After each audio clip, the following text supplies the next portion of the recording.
Hello, boys and girls. It's time for another chapter of Trixie Belden. The school's a little bit noisy right now, but I'm just going to power through that, all right? So we are going to begin on page 204, chapter 16, Unwelcome Guest. So hit pause, find your book, find your place in the book, and let's begin. Oh, Dad. Trixie looked up at the mansion, thinking, poor Jim. He's alone in the world now.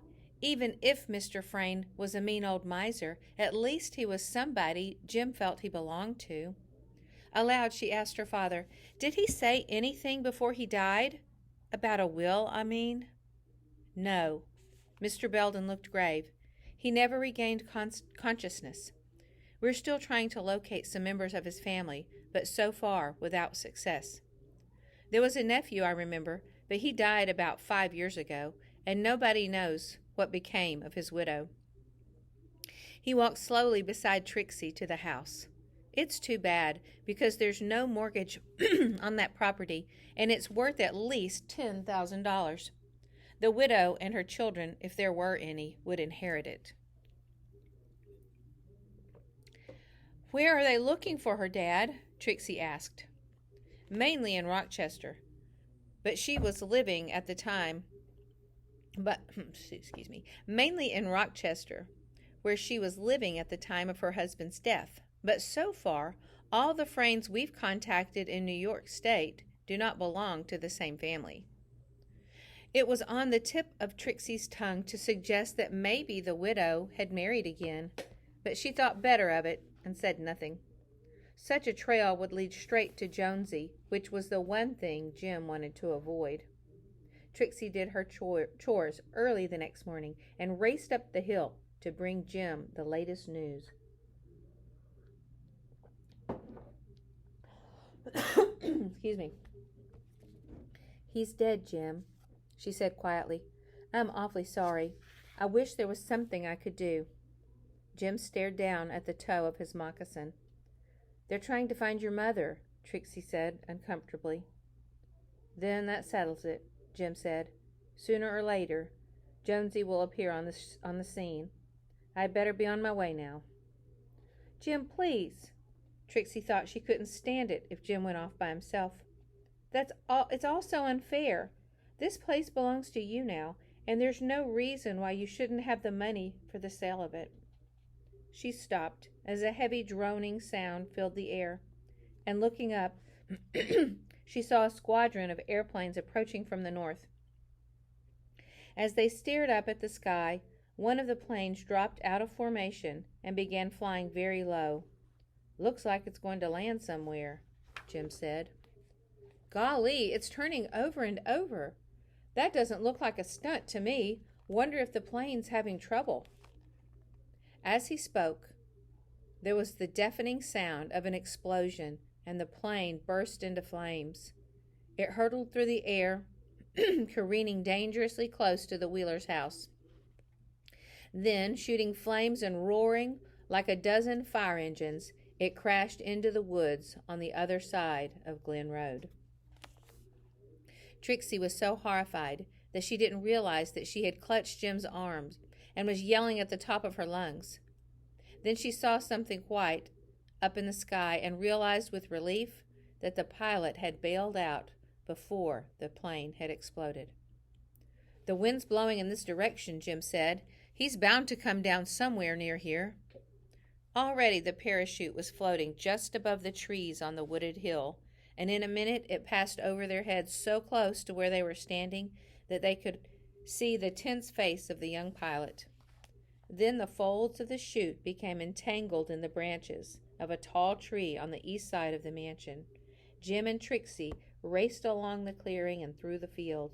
The pilot was perched on a branch of the tree, unbuckling his chute. And that word has a little apostrophe on it. It shows that it's an abbreviation for parachute.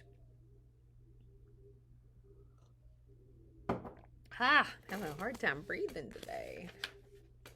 Trixie gazed up at him. Are you hurt? She called breathlessly. His face was pale, but he grinned as he climbed to the ground. No, but boy, oh boy, I thought I was going to be. I don't know what happened to that engine, but I bailed out just in time. He leaned weakly against the tree trunk. I am a little shaky. Where am I, anyway? You're on the Frame place, Trixie told him. I'm Trixie Belden, and I live down in the hollow. This is... She turned around to introduce Jim. Why, he's gone. The red-headed kid? The young lieutenant pulled off his helmet and mopped his face. He disappeared in those bushes over there. Maybe he doesn't like pilots. He laughed. But a lot of things seem to be interested. He pointed down to the road. As if by magic, Glen Road had suddenly become packed with cars and trucks, and people were already swarming up the rutted driveway. 2 policemen reached the clearing first and began questioning the pilot, while Trixie ran around the back of the house to bring him a drink of water. When she returned from the well, reporters were scribbling in their notebooks, and a news photographer was taking a picture of the pilot with the old mansion in the background. Then she saw Mr. Lytell climbing up the shortcut from the hollow. Though how he got there so quickly, Trixie didn't know. Reagan and Honey came galloping through the woods on horseback, and in a few minutes the clearing was filled with a crowd of milling, curious people. The ground shook for miles around when the plane crashed, Mr. Lytell was telling the pilot. You were lucky to get out in time. Say, I've got to call headquarters and report, the lieutenant interrupted. Is there a phone in this old house? Not here, Mr. Lytell said. This is the Frame place. He was an eccentric old man, supposed to be a miser. Died yesterday of pneumonia, I hear. A miser? The reporters moved closer to the house and peered in through the windows. Zowie, one of them yelled. Look at all that junk.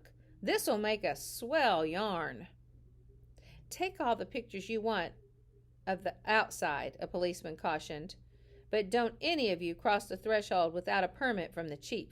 Come on, he said to the pilot. Our car's parked down below. We'll drive you into the station and you can make your report from there. Oh no, Honey whispered to Trixie. All these people. And look at that photographer. He's taking pictures of the living room through the open window. Where's Jim? I don't know, Trixie whispered back. He's just disappeared suddenly. Reagan cantered away, leading Strawberry, and in a short while the crowd dwindled down to Mr. Lytell and the girls. Lucky we weren't in those woods today, he said, shaking his head. The fire department was having quite a time down there when I drove past. Trixie and Honey stared down at the wisp of smoke that was rising above the pine trees. Golly, Trixie breathed. Do you suppose they'll be able to put it out? Oh, yes, Mr. Lytell said. There wasn't enough left of the plane by the time it hit the ground to start much of a fire. Never saw anything like that before in all my life. The explosion was deafening down at the store. Even Belle was startled, and she's stone deaf. He chuckled. And where did all those cars come from? I couldn't park any nearer than the Wheeler place. The plane had hardly hit the ground before there was a solid line from here to the post road. He peered through his glasses at Honey. Funny your brother wasn't up here too. Strikes me a boy that his age would be kind of interested in a pilot bailing out of an exploding plane. Mr. Lytell. My little brother got bitten by a copperhead, Trixie said hastily. You know Bobby. What was Trixie doing right there? She's changing the subject. Read about it in the paper, Mr. Lytell said. Read about it in the paper, Mr. Lytell said. Glad to hear he's doing so well. He moved over to the open window. Better close this. It might rain, although it doesn't look like it. Those nosy reporters must have left it open. Trixie thought he would never go away, but finally he did, and she whistled, Bob White, Bob White. Jim came crawling out from the old arbor that led to the summer house. Whew, he said, some excitement. The story will be in the New York papers for sure. I don't dare hang around here any longer. No, Jim, Trixie broke in. I've got a plan. Dad and Mother are leaving right after lunch for the seashore. The doctor thought the change would be good for Bobby. She turned to Honey. I was going to ask you the first chance I got. They said I could stay home if you stayed with me, just for the night. Dad'll be back tomorrow. Do you think Miss Trask will let you? I guess so, Honey said. But why don't you spend the night with me instead? Trixie shook her head. No, it's better this way, because our house is nearer the mansion. As soon as the family leaves, Jim can hide down there, and you and I can give the place one last search. Please, Jim, she finished, one more day. You're perfectly safe in our house, and there's going to be a full moon tonight, so maybe we could go for a moonlight ride. Well, all right, Jim said, after thinking it over for a minute. But I'd better hit the road the first thing in the morning. When Trixie got home, Bobby was full of the story of the plane crash. Our house shook so I almost fell out of bed, he told Trixie. Mummy said the plane came down at the mansion. Did you see him? Did he get hurt?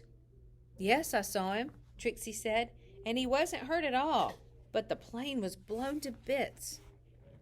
Bobby bounced up and down in bed. It exploded in midair, he yelled. Hey, soon as I get well, I'm going to explore through those woods for shiny pieces of metal. You're not the only one who can explore around here. Mrs. Belden came in with Bobby's luncheon tray. It was certainly thrilling, she said. I was down at the garden picking lettuce, and it looked to me as though the plane missed the Wheelers' chimney by inches. She tied a napkin under Bobby's chin. Is Honey going to stay with you, Trixie? If not, you'd better start packing. I'm not at all sure we ought to leave you girls here alone, but your father seems to think you'll be perfectly all right. Of course we will, Trixie said quickly, and it's only for one night. Her mother snapped the lock on the small suitcase. Bobby and I will probably stay for a week or 10 days. The doctor said he could play quietly on the beach tomorrow and go in swimming by the weekend. She pinched Bobby's pale cheek. You've got to get back those big red apples, you know. Don't worry about anything while you're gone, Trixie said. I'll take good care of Dad. It'll be fun cooking for him. She waved goodbye to the family from the terrace, and in a little while, she heard a Bob White call from the woods behind the garage. She whistled back, and in a moment Jim darted out and ran down the driveway with Reddy barking at his heels. Saw the car leaving, he said. I don't even feel safe here. Mind if I go in? Of course not. Trixie led him into the living room. You don't have to worry. Nobody'll arrive without warning. Reddy barks his head off at everybody. That's pretty good. Jim stared around the low-ceiling room admiringly. This is a nice place. It reminds me of the house we had in the country before Dad got sick. We had to sell it then and move to a small apartment in Rochester. His eye fell on a loving cup on the mantel. Golly, I left in such a hurry, I forgot to bring down my cup and the wheel. Honey and I'll bring them down this afternoon after we search. Can I fix you some lunch now? Trixie asked. Jim shook his head. I've already eaten, but I would like a hot shower. It was awfully hard keeping clean up there. I washed my shirt and pants a couple of times, but I couldn't really get the dirt out in that cold water. You have all the hot water and soap you want, Trixie said, and I'll find you some of Brian's clothes. While you're in the shower, I'll wash the ones you have on. They'll dry in no time in this hot sun. So I guess back in those days there wasn't a clothes dryer. I wonder when that was invented. That would be a good thing to Google search, right? And sometimes things are invented, but only like rich people had them. But still, when was the clothes dryer invented? When I was a little girl, we had dryers, but people would still hang them out on a line to dry.